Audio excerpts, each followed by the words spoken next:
David, we want to talk more about these rolling starts right now. Colonel Jack Jacobs joining us here in the War Room. You don't like this idea. No, I'm not fond of rolling starts. Although it seemed to me that this was less of a rolling start than a three-pronged attack meant to do specific things. The first, obviously, was a target try to get Saddam Hussein, which I think was based on human intelligence. I believe that we're talking to folks inside the Iraqi apparatus in Baghdad. With special ops? Yeah, well, talking to us, yes, talking to our special operations forces directly, with whom we've effected liaison over time, trying to get them to turn over information to us, which would make it easier to make this whole thing a bit bloodless. So that was one target. Okay. There were some targets that looked like command, control, communications, and intelligence facilities. I don't know why we would hit some of them and not others, except that some of these were radar sites, which may be the linchpins for any kind of air defense that the Iraqis may have. If we were to move helicopters, for example, down from the 101st Airborne Division, currently located in Kuwait, up the western side of Mesopotamia to try to get a jump on on Baghdad. So that may be was less of a rolling start than an attempt to blind their anti-aircraft capability. And the third part of this attack, some of the targets were in the western desert near the border with Jordan. Right. Appear to be some airfields which I believe we may use to be secured by special operations forces and then used perhaps to air-land forces so that we can make an attack on northern Iraq when the whole thing really begins going. Colonel, let's walk and talk here, because I know that you've set up something here in our war room, and this is obviously where most of the ground forces will be coming in, right?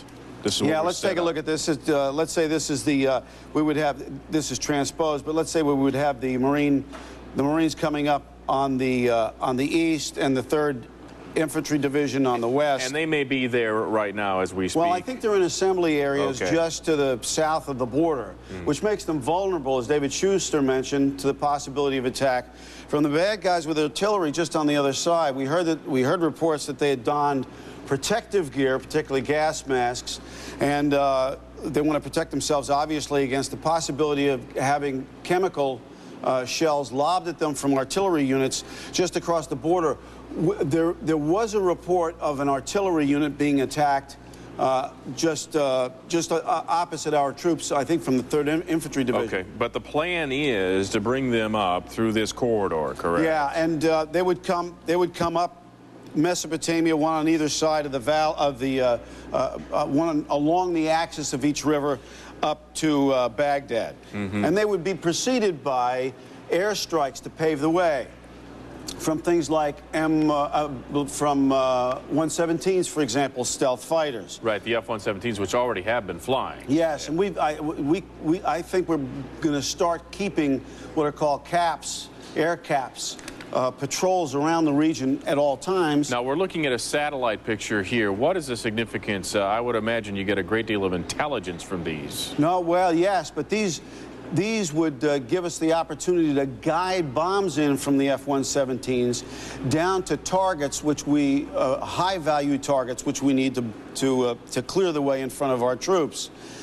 This would ride a beam, GPS satellite beam down, and here we're showing going into a revetment to protect a revetted hangar to protect aircraft, but it could be used on enemy artillery units, other kind of enemy bunkers, radars, and other installations on the ground. Quick question for you, though. Do you need special ops forces to be on the ground within Iraq to put a laser on that particular target? I mean, how does the GPS system find that target? Well, the GPS system will run strictly off a GPS signal. Okay. We don't need anybody on the ground. Just bouncing it right off the satellite. Exactly, just like driving your car and you have the display and so on. It's that kind of technology.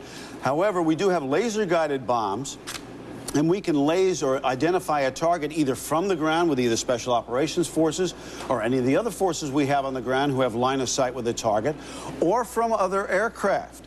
So we can paint a target with a laser beam from a sister aircraft, from the wingman, and the other aircraft drops the bomb, rides the laser beam right down to the bottom of the laser where it intersects with the target and it blows up. Now, presumably, this next wave is going to come within the next few hours, we would assume, well, but it might. It's hard to know. And you are saying that you think that maybe air power may come ahead of ground power. And I had heard from other military analysts that all of it would come at once. Well, it might be a little bit of both. Okay. Don't forget, we might have strategic attacks, these shock and awe you're talking about, where large-scale attacks happen almost simultaneously on very high-value targets. But we're also going to have targets of opportunity. About 25%, sometimes more, sometimes less, of a particular day's sorties are allocated for close air support and targets of opportunity. And these we will see being fired on targets that are identified by troops on the ground, forward air controllers, and AWACS that are perceived to be in the way of our forces. So take, for example, Al-Quds. We heard all about Al-Quds. We've had a lot of attacks in the southern no-fly zone for some time, for the last 6 months or so, around Al-Quds, principally on ground-to-air radar. However, this is also a place where we've heard a report that there were weapons of mass destruction stored. I see. So we might. That might be one of the areas you go after. Yes, before we get through here, Okay. and then the Marines might then bypass the area on its way to Baghdad. Colonel Jacobs, thanks a lot. Another interesting session with you. We do welcome. appreciate it, sir. It's 47 minutes past the hour.